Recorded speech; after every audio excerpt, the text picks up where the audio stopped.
Welcome to the Sticky Note Marketing Show. I'm your host, Mary Zarnecki. Business leaders today are overwhelmed with a unique set of challenges, from rapidly changing markets to digital disruptions, leaving many uncertain about where to focus their efforts to grow their brands and their businesses. This uncertainty can lead to missed opportunities, wasted resources, and stagnant growth. But it doesn't have to be this way. On this show, I provide clear, actionable strategies and bring in guest experts that cut through the noise and deliver consistent results. I share what works and what doesn't when it comes to effective marketing and growing your business. Tune in to discover the latest insights and proven tactics to make your marketing more profitable, lead your teams with confidence, and achieve success for your brand, business, and personal aspirations. If you've ever wondered if it's possible to skip the overwhelm and map out a plan for success on a simple sticky note, I'm here to tell you that it is. So grab that pen and those sticky notes and let's get started. Hello and welcome to this episode of the Sticky Note Marketing Show. I am your host, Mary Zarnecki, and I am here with an amazing guest expert. I am so excited to welcome Rani Al Hajji to our show today. You are going to love this episode. If you are a innovation leader, an expert in sustainability, a marketing executive, maybe a fast-moving consumer goods person, or anyone who is thinking about launching a new product, because Rani has experience with big companies. Like, we're talking iconic brands like L'Oreal, Colgate, Palmolive. He's worked in all different kind of markets. He's been in the EU, the US, China, Philippines, Hong Kong, and now he's an investor and an advisor to innovative startups in the space of sustainability and healthcare. So welcome, Rani, to the show. So happy to have you here. Thank you so much, Mary. I'm delighted to be spending some time with you. Fantastic. Now, I know there may be some people listening and watching who know you, familiar with you, but for those who are meeting you for the first time, would you give them just a quick intro to where you've been and how you got to where you are now? Yes, absolutely. I'll make it quick. I'm a Syrian bloke, born in London, raised in France, and my career has been, as you mentioned, in consumer goods. I'm a marketer at the core. Started with L'Oreal and then moved to Colgate, Palmolive, where I spent quite a few years in various marketing and subsequently general management roles in various markets, developed markets, emerging markets, in local roles, regional roles, global roles, but always trying to improve people's lives with innovation that matters, and really trying to turn great stuff that was invented by R&D and scientists into meaning, convincing, persuasive, attractive consumer propositions. And it's been fun. And as you mentioned, some 18 months ago, I took a step to the side and took advantage of being in Zurich, which is an amazing incubator scene for innovators and startups, to try and use my background and what I had learned in the consumer goods industry to help entrepreneurs sharpen their proposition, better connected with opportunity spaces, and accelerate their revenue growth and scale up. So it's been very interesting, and this is where I am, and I'm very happy to be spending some time with you again. Amazing. So happy to have you here, because those insights that you've gathered that you're sharing with your current clients in these startups. So we'll just hope to grab a couple of those golden nuggets. So for those of you listening and watching, grab that sticky note, because I'm sure Ronnie's going to have some good ideas for you. All right. So the first question, I know I've seen in my career, right? Being at Johnson and working with clients at Accenture, we saw it all the time that people would say, we don't understand. Why isn't this product taking off? It's so valuable. People should just see the value in it. So sometimes we have these, especially high-tech innovations that come from the lab because we can create it. How do you then actually turn those into products that consumers really want? What have you seen as the key to success for the brands that do this? Yeah, it's a really good question to start with. I think one of the biggest lessons that I've learned over time, and it's been sometimes painful to go through it, but is that innovation and marketing is a school of humility. We all think that whatever we're working on is great because we spend long hours, long weeks working on it, and genuinely believe that this is the best thing ever. And it's everyone, right? It's scientists, it's technicians, it's product managers, it's everyone genuinely believing that what they're doing is great, and it is great. It is innovation, but not every innovation is a great idea. Not every great idea is a successful innovation. So you need to be able to flip the perspective and really look at it with your customer or your consumers lenses and ask yourself a few questions. Does it address a real need? Are you able to explain it in a way that is simple, synthetic, not too wordy, and understandable and convincing? And if it takes you hours to explain it, then maybe something is wrong. Maybe you've over engineered it, which is a natural tendency that you have. You want to genuinely make whatever you're working on the best possible thing. So you'll add a feature, you'll add something else, you'll add a claim. But at the end of the day, it just becomes too complicated and people don't have time. They have extremely busy lives, which are now even busier with all the stimuli that they're getting from their phone, from their screens, from various people in their lives. And they don't have time to spend the 15, 20 minutes, the 2 hours to understand what you're trying to sell. So very often we miss that lens of the consumer looking at it and ask ourselves, can they really get it in a very simple way? And a lot of times this is what happens, which is we bring solutions or innovations that are too complicated. And one of the biggest challenges is to actually be able to simplify it, because when you simplify, you have to make choices, and you have to make choices against and choices for. And this is where it becomes tough, because you can't please everyone, and you have to and I guess for me, when you don't know or you're not sure, go back to the consumer. Go back to the consumer and try to get their perspective, and be obsessed with this perspective, because this will be what will guide you in making those choices. Gotcha. Now, I know that you've had a lot of experience in different markets and things like that. So one of the things that at least I saw come up a lot at Johnson& Johnson that had our products would go to different global markets, you'd have the assumption, oh, but we know this works. We know that this innovation or this product development launched and it was successful in market A.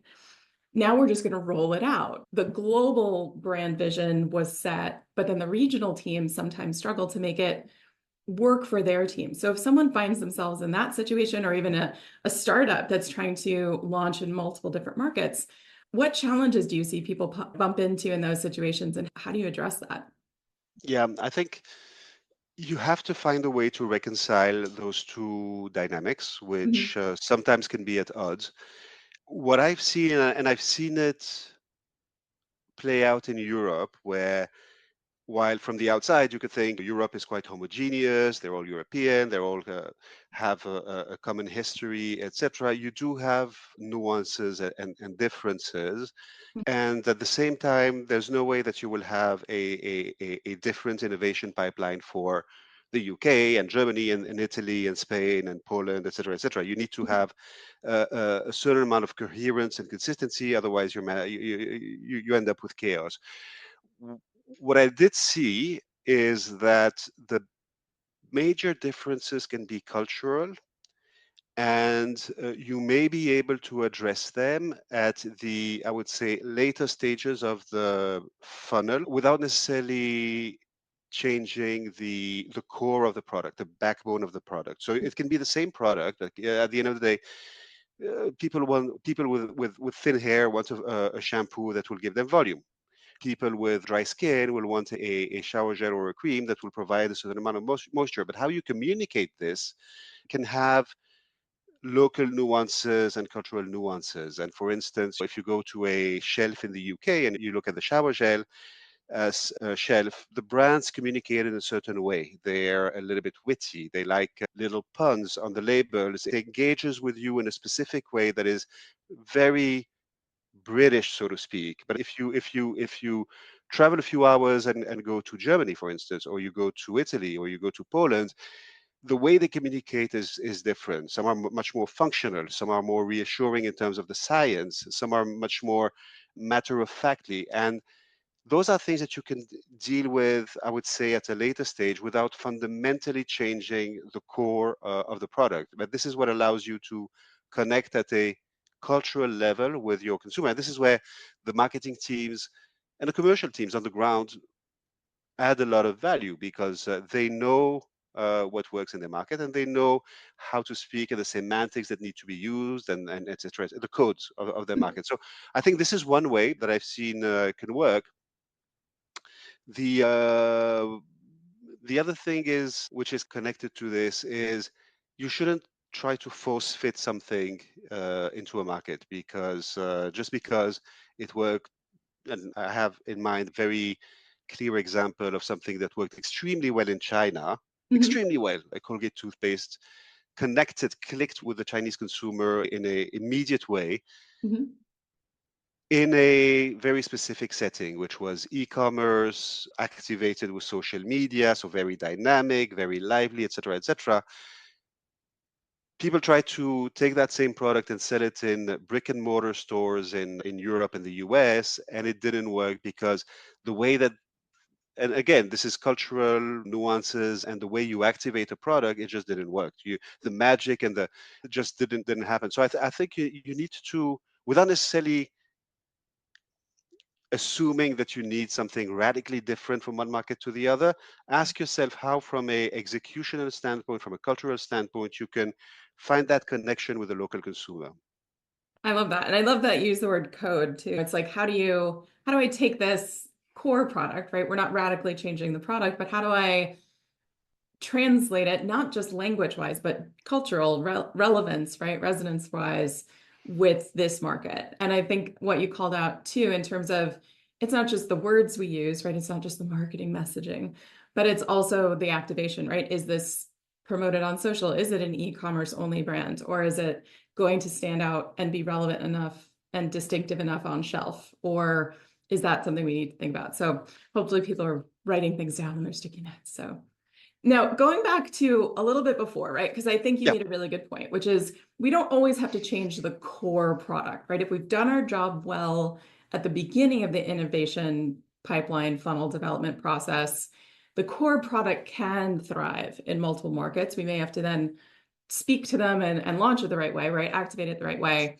But going back to actually making sure that the core product is, like you said, not too complicated, not based on something we can create instead of what someone actually wants, actually has a problem that it solves.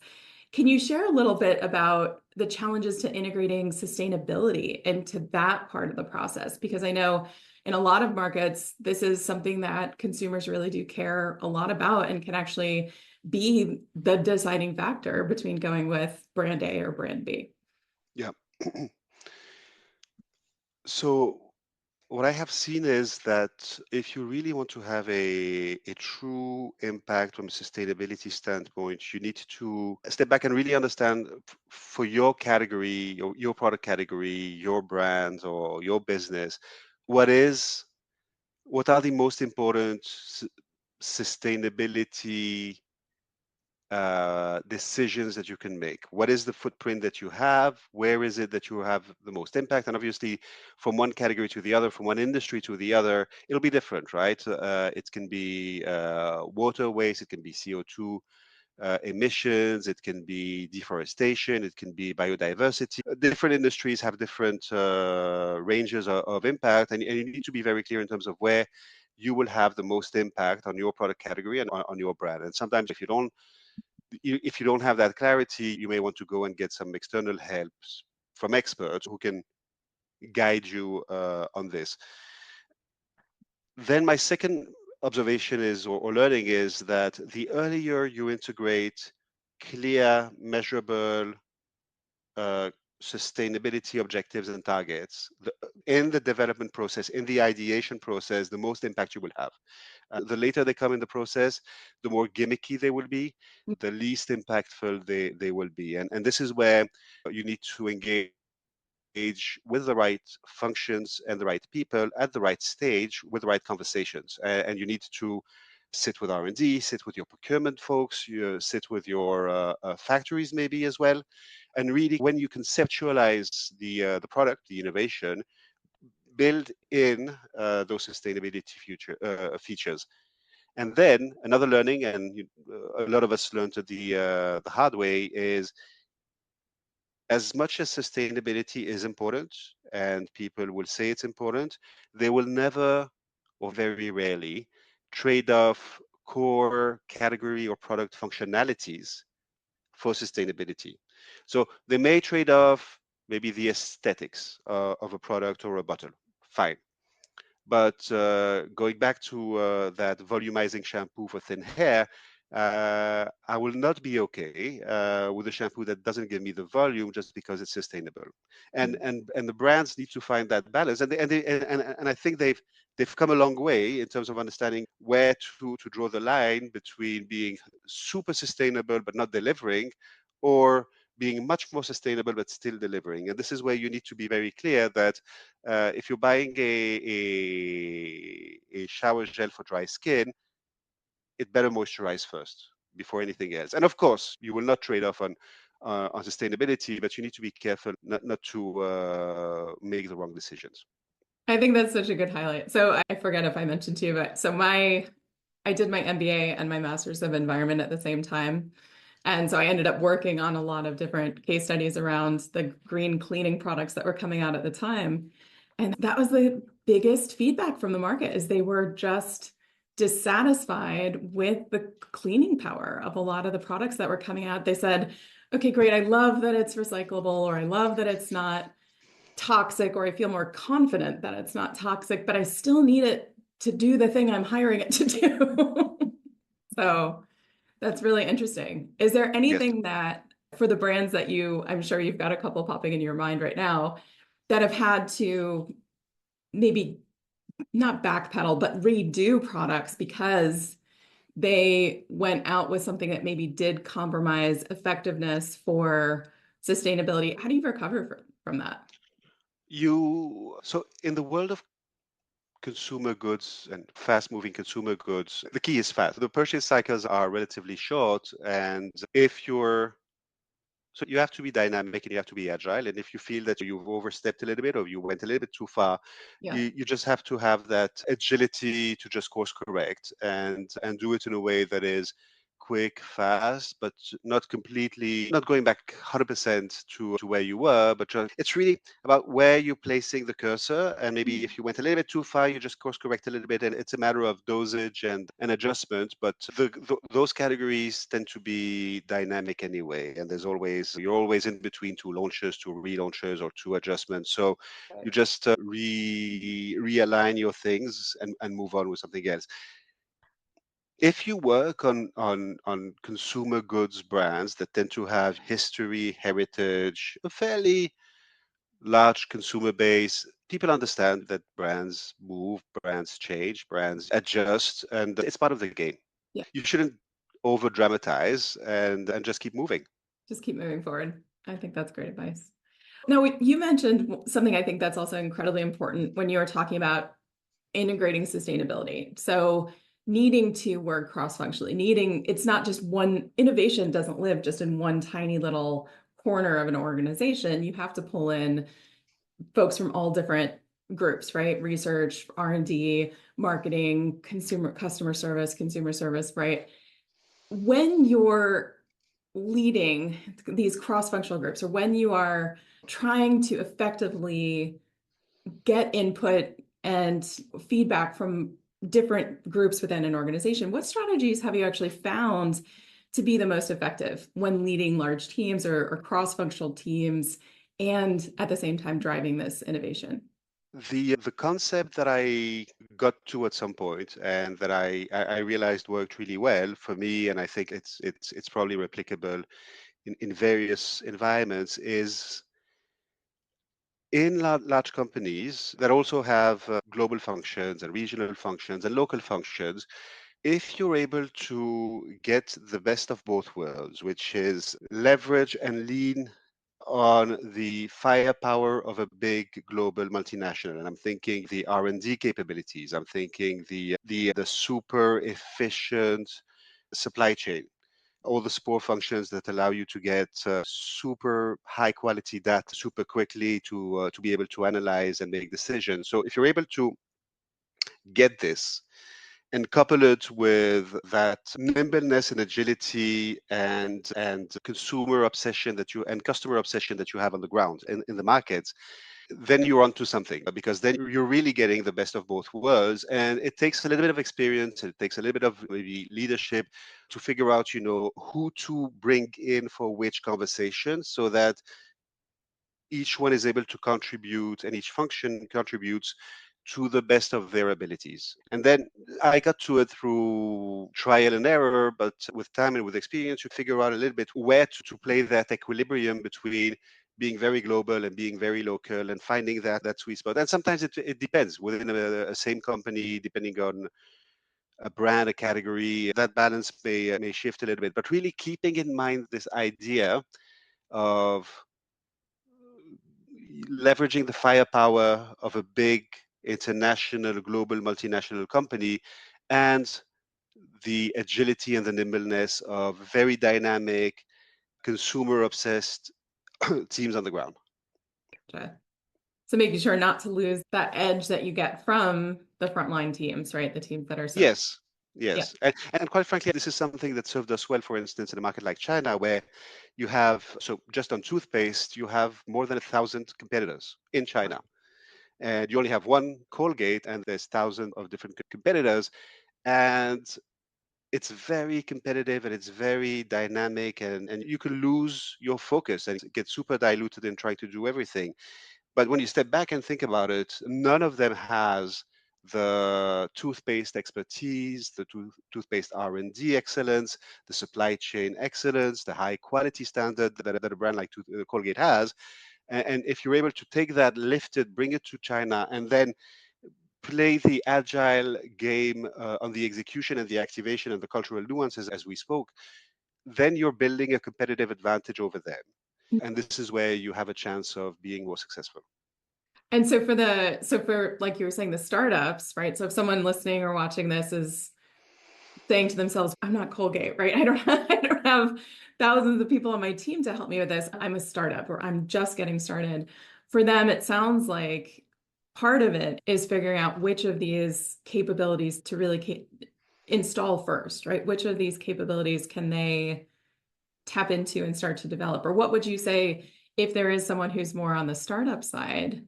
What is it that they could do to be a challenger brand in one of these markets? So I think it's really going back to the concept of playing to your strengths. So find Mhm. your strengths. And I would assume if you're an innovative startup, you have you have a pretty good, solid technology or innovation, a formula, a process that is very novel and different and unique, and that you could that is bringing something to the market. So this, I think, is a really good something that you can build on. And then you need to make sure that you acquire, whether internally or externally, the skills that you need to transform this, turn this into a consumer or a customer proposition in a way that is commercially viable, so that you can get it at a price that makes sense to the end customer, but at the same time that you're able to drive revenue and profit out of it. So I think it's maybe build on whatever strengths you have, and if you're missing some, find a way to acquire them, either permanently through recruitment and expansion, or temporarily by getting part-time help or whatever. You need to build a certain amount of expertise in different fields so that you can be competitive and go to market. And I think, and this is where sometimes you just need a little bit of external help or advice or whatever, because you're so into your technology, or that you might be missing the opportunity to step back and look at the other dimensions. Right. Which brings us back to the beginning of you can fall too much in love with the buttons and the bells and the switches. And it's really, I think you gave great advice at the beginning, bringing it back to, but what is it that they're actually seeking? Or are we overcomplicating this and making it too hard for them to understand? So I think that's a great way Yes. to remind people. So hopefully you guys have a very full sticky note. We tried to drop some golden nuggets here. Thank you, Ronnie, for sharing your expertise with us. I know that folks are going to have more questions for you. So best way to connect with you online, we're going to definitely include your LinkedIn. Is that the best place to find you? It is. I'm present on LinkedIn. I'm active. Just ping me and we'll take it from there. Absolutely. Thank you very much for having me. It So was a happy to have pleasure. you here. Any parting thoughts for any of the either corporate leaders or startup leaders that may be listening? Well, I think to again repeat what seems obvious, but we lose sight of it every once in a while. There's nothing like being obsessed with your end consumer. It helps answer a lot of questions. And again, it is a school of humility. So just go with that, and you'll have setbacks. But at the end of the day, the consumer is king, and they will decide. Amazing. Thank you for being with us here on the show. And thank you all for listening and watching today. Looking forward to seeing you on the next episode of Sticky Note Marketing. Talk to you soon. Thank you for tuning in to this episode of the Sticky Note Marketing Show. If you enjoyed this episode, please subscribe, leave a review, and share it with others who might benefit. Until next time, keep it simple and stay focused.